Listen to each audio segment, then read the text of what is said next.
본문 1절 말씀 보면 예수께서 다시 전례대로 가르치시더라고 말씀합니다. 이 말씀의 뜻은 다시 반복하여 가르친다는 뜻입니다. 다시 반복하여서 예수께서 가르치는 사역을 계속해서 이어나간다는 뜻입니다. 그런데 이 말씀은 예수님이 또 한 번의 시험을 받는 것도 있고 또한 비슷한 내용을 가지고 예수님께서 또 한 번의 시험이 있다는 것입니다. 2절 말씀을 보면 바리새인들이 예수께 나와 그를 시험하여 묻되 사람이 아내를 버리는 것이 옳으니까. 우리 성경은 시험이라고 되어 있고 영어는 테스트라고 되어 있습니다. 다시 한번 예수님도 참 어려운 시험 문제 앞에 섰습니다. 누구나 이 시험은 참 어렵습니다. 문제가 다 주어졌어도 그걸 풀어내는 것은 참 쉽지 않습니다. 그 시험을 낸 사람의 마음이 흡족해야 되는데 흡족하지 않으면 어떻습니까? 오답이 될 수 있지 않습니까? 예수님께서 이제 남쪽으로 이동하셔서 유대 지경과 요단강 건너편으로 들어가셨고 거기서도 무리가 가르치는 것을 또 따라오셨는데 여기에 꼭 빠지지 않는 무리 바리새인 이들이 지금 예수님을 시험하겠다는 것입니다. 목적은 당시 랍비들 사이에서도 심각한 논쟁거리였던 이혼에 관한 문제였습니다. 이혼의 문제, 이 문제는 참 지금도 이야기하기가 참 어렵죠. 왜냐하면 당시에나 지금이나 이혼한 사람들이 있습니다. 있기 때문에 이 마가복음 10장이나 똑같은 비슷한 이야기가 나오면 눈치를 많이 보는 그런 이야기라고 할 수가 있습니다. 왜냐하면 이혼이라는 게 참 뜻하지 않아서 오는 것도 있지만 또한 이혼할 수밖에 없는 상황이 벌어졌기 때문에 그런 이혼이 있습니다. 본문 2절 말씀 다시 보면 바리새인들이 이 이혼의 문제를 가지고 예수님을 시험했다고 했습니다. 사람이 아내를 버리는 것이 옳으니까 라는 말은 놓아주거나 해방시킨다는 뜻이 있는데 자신의 욕심 때문에 이혼을 하고 아내를 내본다는 의미에서 버린다라고 단어를 썼습니다. 이 질문에는 아무런 조건도 제시되지 않았기 때문에 그야말로 자신의 욕망 때문에 아내를 버리는 것을 말해줍니다. 지금의 문화가 당시 헬라 문화, 예수님이 당시에 있을 때는 로마 제국입니다. 그러나 이 로마 제국 안에는 지금도 헬레니즘이 있습니다. 그렇기 때문에 지난 시간에 우리가 계속 보았던 것, 죽음에 대한 이야기가 있고 또 하나 지금 가족 문제가 가장 이슈가 되었습니다. 사도행전에 보면 아덴에서 사람들이 모여가지고 하는 이야기가 무엇입니까? 일은 열심히 하지 않고 말로써 하루를 보내는 사람들. 그들의 이슈가 이 헬레니즘의 가장 큰 이슈는 이혼의 문제 그리고 죽음의 문제 이런 문제를 가지고 하루 종일 이야기합니다. 죽으면 어떻게 될까? 사람이 갈라서면 어떤 일이 있을까? 영원한 생명이 있을까? 이런 걸 가지고 각자가 믿는 신을 가지고 이야기를 합니다. 아덴에서 있을 때는 사울이 어떤 이야기를 했습니까? 바울이 아하 내가 하나님에 대해서 미처 이야기하지 못하고 빠져나왔구나 라는 것에 후회를 했습니다. 예수님이 움직이시던 이 당시에는 죽음의 문제, 이혼의 문제가 가장 이슈였습니다. 이혼한 사람 많이 있기 때문에 많이 이야기가 나왔겠죠. 다반사라는 것입니다. 이혼은 주로 남편이 일방적으로 아내를 버리는 형태로 이루어졌고 버림받은 아내는 생존 자체에 위협을 당했습니다. 가부장적인 사회이기 때문에 남자에게 가장 힘이 있고 가장 권력을 누릴 수 있었습니다. 그러나 이혼을 했을 때에 또 하나의 책임이 있었습니다. 이혼 증서라는 것이 있는데 거기에는 이 여인에 대한 책임이 있었습니다.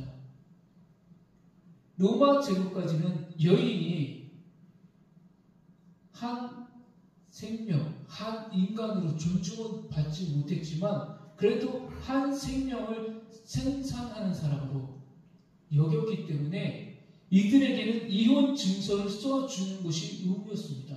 그리고 이 증서에는 또 하나 책임이 있다면 이 여인이 살아갈 수 있는 어느 정도의 여건을 마련해 줄 수 있도록 배려가 있었습니다. 그러나 이 로마 제국 시대에 보면 여인을 오늘 말씀에 나와 있는 것처럼 아내를 버리는 것이 옳으니까 버린다는 것입니다.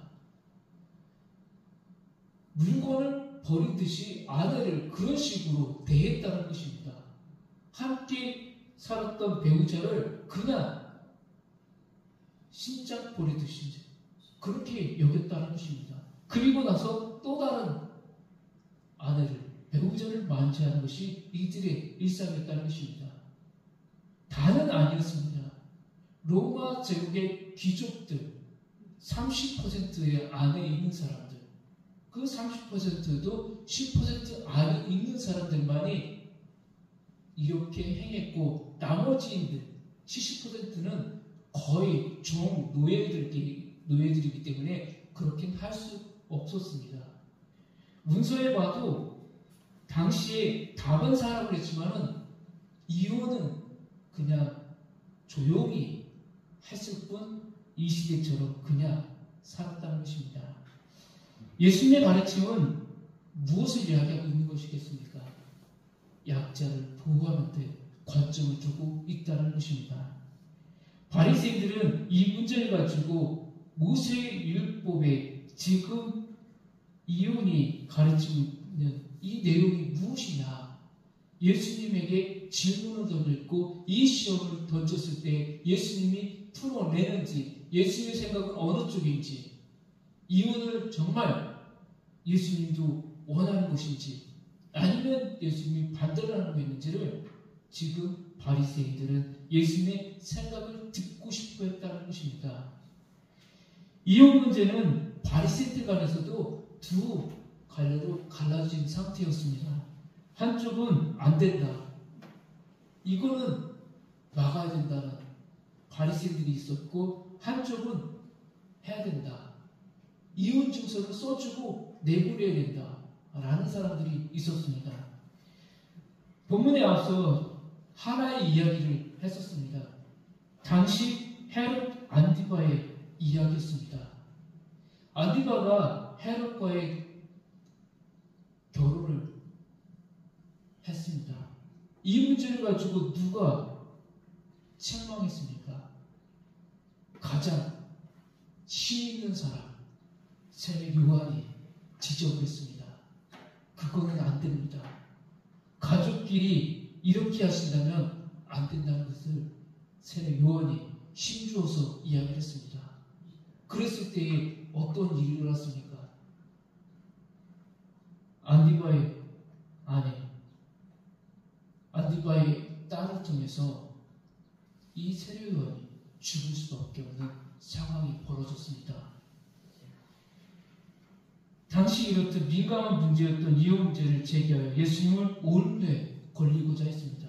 둘 중에 하나 선택을 했든 예수님은 죽을 수밖에 없다는 것입니다. 세례 요한처럼 바른 소리를 내면 그것도 죽을 수밖에 없는 것이고 또한 이것을 허용을 한다. 그래도 예수님이 저럴 수가 있을까? 라는 직책을 받기 때문에 양쪽이 지금 어느 것도 할 수 없는 상황이라는 것을 예수님도 알고 계셨다는 것입니다. 세례 요한이 고발했던 헤롯 안티바는 이복 동생의 아내와 결혼한 것이 죄라고 하자 세례 요한은 옥에 가두고 또 죽음을 당했습니다. 이런 상황이 또 벌어질 상황이 되었다는 것입니다. 이 질문은 바리새인들이 예수님을 함정에 빠뜨릴 의도를 가진 질문이었다는 것입니다. 본문 1절 말씀을 다시 보면 예수께서 다시 전례대로 가르쳤다라고 했습니다. 그러니까 세례 요한이 했던 그대로 내용을 재해석을 하시겠다는 것입니다. 헤롯 안디바의 죽음을 다시 맞이할 것이냐, 아니면 예수님이 이 자리에서 자유를 얻고 나갈 것이냐. 예수님께서는 이미 모세의 율법에 대하여 자세하게 알고 있을 바리새인들에게 이야기를 합니다. 너희가 모세의 율법을 연구하지 않았느냐. 바리새인들은 율법을 왜곡하여서 지금 예수님을 공격하고 있는 것입니다. 그런데 예수님은 이들에게 다시 질문을 하고 이들에게 공격을 합니다. 너희들이 율법을 연구하는 자들이 아니냐? 나보다 너희들이 더 잘 알지 않느냐라는 질문입니다. 너희들이 생각해봐라. 너희들은 알지 않느냐? 너희들이 매일매일 하는 일이 이 모세오경을 연구하는 일이 아니냐? 바리새인 서기관들이 하는 일이 이 성경의 말씀, 하나님의 말씀을 연구하는 자들인데 너희들이 왜 모르겠느냐? 그러면서 너희들이 왜 갈라섰느냐? 찬성하는 자들과 반대하는 자들이 있는데 왜 너희들은 하나가 되지 못하느냐? 이런 질문입니다. 본문 4절 말씀입니다. 이르되 모세는 이혼 증서를 써주어 버리기를 허락하였나이다. 바리새인들은 율법을 왜곡하여서 말하고 있는 것입니다. 모세는 이혼 증서를 써줘서 버리기를 허락하였다. 이들은 지금 본래의 뜻을 왜곡시켰다는 것입니다. 그들은 하나님께서 모세를 통하여 그의 율법을 주신 목적을 망각하고 율법을 왜곡하였습니다. 이 시대에도 올곧게 성경의 말씀을 그대로 전해야 되는데 자신의 생각대로 자신의 이념을 가지고 이야기하는 사람들이 있다는 것입니다. 모세율법의 참된 목적은 이혼을 조장하는 것이 아니라 이혼을 더욱 어렵게 하는 것, 이것이었습니다. 그래서 극한 상황이 아니면 이혼을 하지 못하겠습니다. 또한 이혼할 수밖에 없는 형편이 되었을 때에 이혼 증서를 써서 이혼을 허락함으로써 이혼한 후에 벌어질 수 있는 여러 가지 불합리적인 상황들을 미연에 방지하고자 했습니다. 한 사람이 살기 위해서는 하루에 3끼 식량을 먹어야 합니다. 그리고 의복이 있어야 합니다.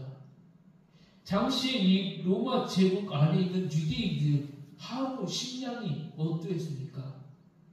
하루 한 끼 먹기가 참 힘들었습니다. 매일매일 걷어가는 세금이 있고 매일매일 이들이 내야 될 의무에 또한 성전세가 있습니다. 매일매일 벌어도 구멍난 주머니 같았습니다. 이런 상황에서 일반 백성들에게는 이혼이라는 것은 꿈꿀 수가 없는 것입니다. 이혼 증서를 써주기 위해서는 더불어서 한 사람이 살아갈 수 있는 여건을 만들어줘야 합니다. 이 시대에도 이혼을 하면은 거기에 맞게 자녀들이 살아갈 수 있도록 생계비를 내주고 있습니다. 마찬가지였습니다. 그러나 일반 시민들에게는 그렇지 못한다는 것입니다. 헤롯 왕이나 귀족들에게나 이런 것을 할 수 있는 여건이었지 이들에게는 꿈도 꾸지 못하는 상황이라는 것입니다. 그러기에 이런 이혼을 어떻게 하겠느냐? 예수님께서는 율법의 참된 의미를 모르고 왜곡하는 바리새인들과 서기관들에게 율법의 참된 의미가 무엇인지를 가르쳐 주십니다. 하나님께서 원래 목적하신 인류에 대한 계획은 남편과 아내가 하나가 되어서 가정을 이루는 것이었습니다. 한 가정, 한 몸이 되어서 이 가정을 꾸리라는 것입니다. 괴로움이나 슬픔이나 어떤 것을 바라보지 않고 오직 함께 예수 그리스도의 십자가를 바라보면서 이 길을, 신앙의 길을 함께 걸어가라는 것입니다. 인간이 타락한 이후에 모세의 율법을 통하여 허락되었지만 본래는 그렇지 않다는 것입니다. 하나님께서 창조하셨을 때, 아담과 하와의 가정을 창조하셨을 때 어떻게 말씀하셨습니까? 둘이 하나가 되라. 오늘 예수님께서도 그렇게 말씀하고 계십니다. 8절의 말씀 보면 그 둘이 한 몸이 될지니라. 이러한즉 이제 둘이 아니요 한 몸이니. 결혼을 하면 둘이 아니라 하나라는 것입니다. 한 방향을 보고 가라는 것입니다. 이들이 가야 될 고향 땅, 천국을 향해서, 그것을 향해서 세상을 바라는 것이 아니라 천국이라는 것입니다. 서기관들과 바리새인들은 율법의 참된 의미를 모르고 외적인 것을 가지고 예수님을 시험하려고 들었습니다. 예수님은 어떻게 생각할까? 본문에서 예수님께서는 혼인제도가 태초부터 주어졌다는 그 역사적인 사건을 지금 이야기하고 계신 겁니다. 하나님께서 아담과 하와를 어떻게 창조하셨는지를 너희들은 그것을 모르느냐? 하나님의 뜻을 왜곡시켜서 가르치지 말라는 것입니다. 당시 상황 속을 보면 이혼할 수밖에 없는 상황들이 많이 있었지만 그래도 너희들 하나님을 믿는 사람들, 바리새인, 서기관들은 구별되어 있지 않겠느냐라는 것입니다. 너희들만큼이라도 바르게 성경을 해석하고 바르게 해석한 성경의 말씀대로 그 길을 걸어가라는 것입니다. 본문의 이야기는 이혼 같지만 그것은 완악한 바리새인의 눈으로 보여지는 일부일 뿐입니다. 지금 이혼이 문제가 아니라는 것입니다. 하나님께서 구약시대에 당시 이혼을 금했던 것과 그리고 오늘 말씀 속에서 예수님께서 이혼을 간음이라고까지 표현한 것은 공동체의 근원인 가정을 굳건히 지키라는 것입니다. 깰 생각을 하지 말고 붙일 생각을 먼저 하라는 것입니다. 로마서를 보아도 이 당시의 문화는 어떠했는지 나와 있습니다. 아침 밥을 먹고 밖에 나가면 바람 피는 사람이 많이 있었습니다. 저녁 때도 타락한 환경이 주어져 있었습니다. 그러나 그런 상황 속에서도 너희들은 어떠한 삶을 살아야 되는지를 알려주고 있는 것입니다. 너희들만큼은 성과 빛의 역할을 하면서 살아가는 것입니다. 세상의 문화를 가르는 것이 아니라 우리는 하나님 나라를 바라보면서 걸어가야 될 가정들이라는 것입니다. 이혼을 허용하고 하나님을 떠나서 근본을 바라보는 것입니다. 하나님께서 원하시는 가정, 그것이 무엇이냐? 너희 바리새인들은 다 알고 있지 않느냐? 내가 바로 이 깨어진 문화, 깨어진 사회, 깨어진 가정의 구세주로 온 메시아다라는 것입니다. 너희들이 바라보고 있는 내가 너희들의 구원자라는 것을 깨우쳐 주고 있는 것입니다. 이혼하는 것을 무조건 정죄하는 것을 예수님의 가르침을 오해로 보았다는 것입니다. 이혼을 통하여 우리의 무너짐을 예상하고 하나님께 매달려 그 무너짐을 예방하는 자는 당시 이혼은 유대인 사회에서 다반사로 행해졌지만 이 시대에 그래도 그리스도인 우리는 아니어야 한다는 것입니다.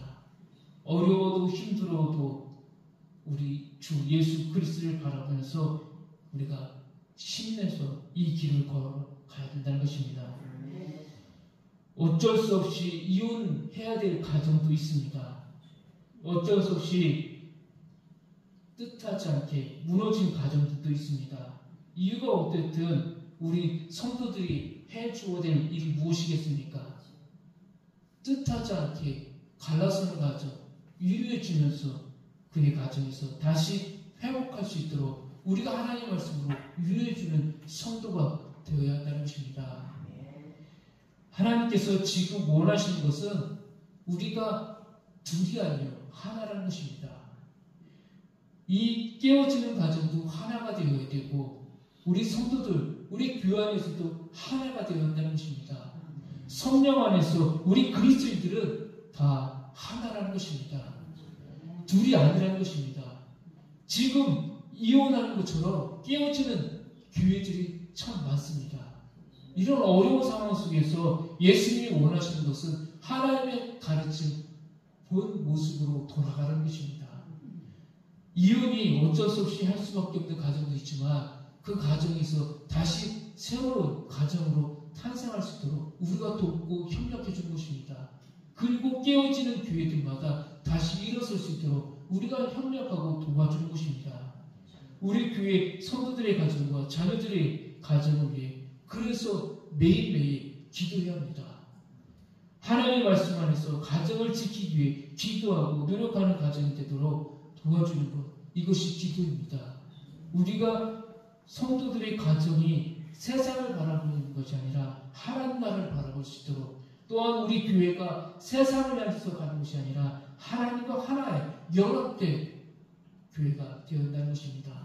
신부이신 우리 주 예수 그리스도를 바라보면서 우리가 한 몸으로 교회를 세우고 가정을 세우는 우리 공동체가 되어야 합니다. 예수님께서는 이혼의 증서가 아니라 먼저 가정을 돌아보라는 것입니다. 먼저 깨어있는 가정, 하나님께 쓰임받는 가정이 되길 소망합니다. 기도하겠습니다. 아버지 하나님, 하나님의